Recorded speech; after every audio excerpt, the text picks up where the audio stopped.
Disclaimer, instead of this video being a pure developer commentary over gameplay footage like the ones made for the first two games, it will be a fully edited video essay in which I spend most of it talking about the development of One Night at Flumpty's 3. This video will contain spoilers and viewer discretion is advised. About 13 years ago now, on the forum I used to frequent, I invented an imaginary user with the name Popular Guy, and the running gag was that every message this user posted would receive at least a dozen upvotes, regardless of what it said. I had to find an avatar for this character I invented, and on a whim, I did an image search for Humpty Dumpty, I'm not really sure why, and found this, which it turns out is from a bit on The Muppet Show. I couldn't tell you why this image worked so well for Popular Guy, but the joke was well received, and I wouldn't be surprised if it left an impression on me that subconsciously led to Flumpty Bumpty years later, who I similarly invented on a whim as a joke.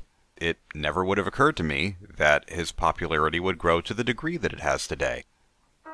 One Night at Flumpty's 3, for me, is the end of a very long joke that took on a life of its own. I've made no secret of the conflicting feelings I've had about this goofy little series, but I know I'm not alone when I say it's a rough feeling when your most successful creation, or at least one of them, is something you didn't put your heart into. I made the first game in about 3 weeks to practice software I'd never used before.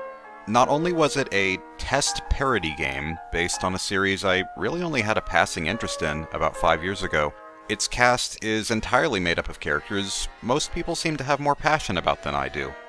A lot of artists refer to their original characters as their children because of how much love and care they put into them, and I definitely feel that way about some of my own characters. But I've never had that experience with Flumpty or Blam or the others. For me, they're just kind of a means to an end. All of this is to say, when I found Scott Cawthon's email about the Fazbear Fanverse initiative in my trash folder, the reason it was there at all is because I had filters in place to automatically delete emails about Flumpty and FNAF, because I had no expectations of doing anything with either of them again. In fact, I had also deleted all the source files for the first two games, which made it more difficult when I had to remove all the copyrighted material from them for the official releases because somebody had to decompile the games for me, and after that the only way for me to edit the images was to draw over them. So that was fun. I joined the initiative knowing I didn't have to make a third game if I didn't want to. Even still, to me it only made sense to try. Because, of course, one last game to tie up loose ends for the fans and for myself would make the whole thing more special. So I got started, and this is going to sound strangely familiar, but I started with a dream I had. A few years back, probably about 4 years ago now, 3 or 4, I don't know exactly, I had a dream about a hypothetical third Flumpty game that took place in an empty cabin on a mountain with a blizzard outside. On each of the 4 walls of this cabin was a wide open door Flumpty and Blam would sometimes appear behind, and just looking at them was enough to make them vanish back into the storm. If I had directly translated this dream into game form, the gameplay would have been garbage, cause all you'd have to do is spin around in a circle and you'd win. Still, I liked the idea of a real third game taking place in a freezing cold environment, so I made the office a freezer and turned the temperature into a mechanic.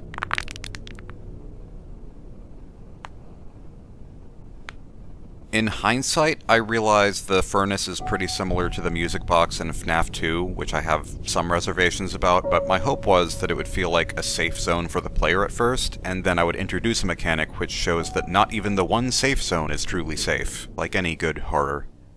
I knew early on that I wanted to bring back the whole gang from the first two games without introducing any new characters, because this final game is sort of their curtain call. I briefly tried to work in the blind monster I left out of Flumpty's 2, but the idea didn't fit then, it didn't fit this time either, it would have felt forced, and it was simply not meant to be. The reason Empty Bempty is not in the game, by the way, is because by the time I announced the game it was actually already finished, and I just made it sound like it hadn't been started yet because I wanted to give Click Team more time for the ports without people complaining.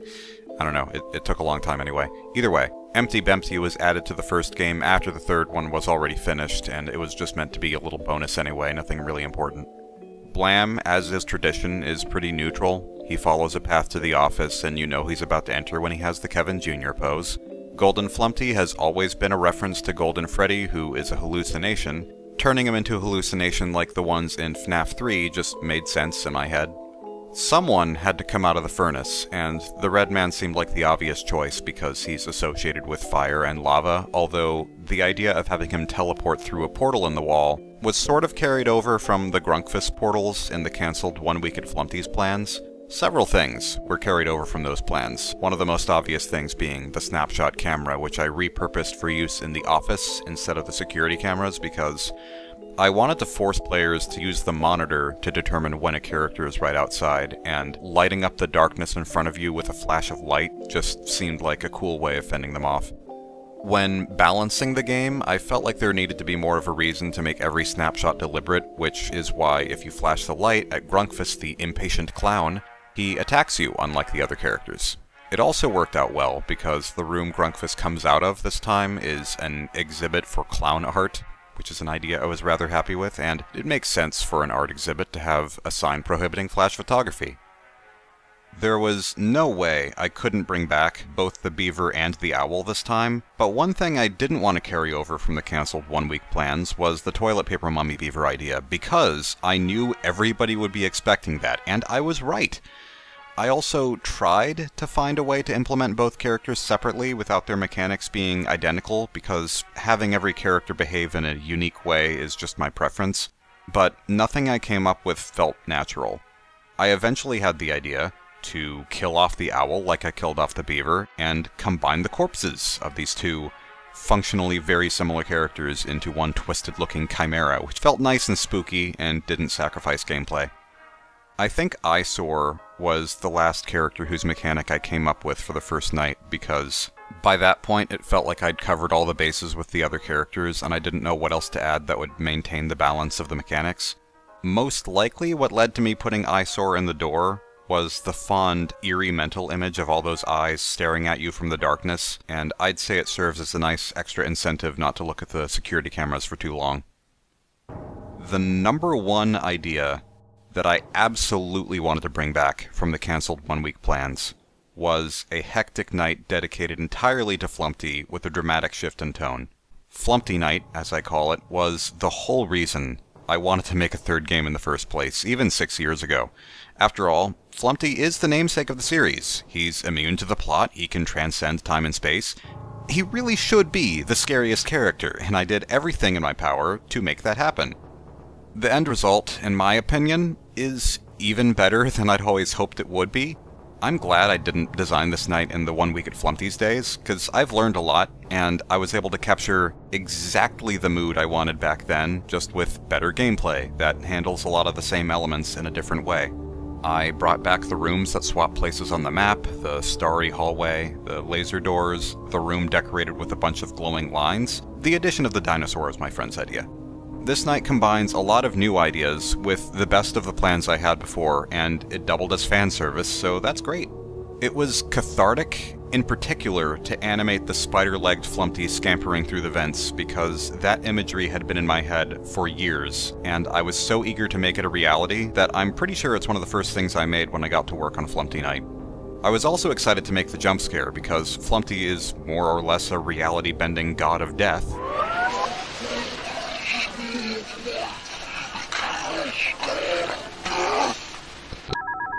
So I wanted to make his jump scare look like a Lovecraftian nightmare. Beyond that, I really didn't go in with much of a plan. I just kept writing down ideas in a notebook and adding them along the way until it became utter chaos. Before I really started brainstorming ideas for this game, I thought that maybe all the monsters could just be variations of Flumpty, just different Easter eggs. Not gonna lie, I completely forgot I said this until people reminded me after the third game came out. There was one idea I remember having for Flumpty Night that I didn't include, which was the idea that sometimes the game would randomly appear to lock up or reset or go back to the title screen, like the sanity effects in Eternal Darkness. But as quirky and fitting as that might sound on paper, in practice it would have disrupted the gameplay too much and quickly gotten annoying, so the only sanity effect I implemented was the heads-up display glitching out.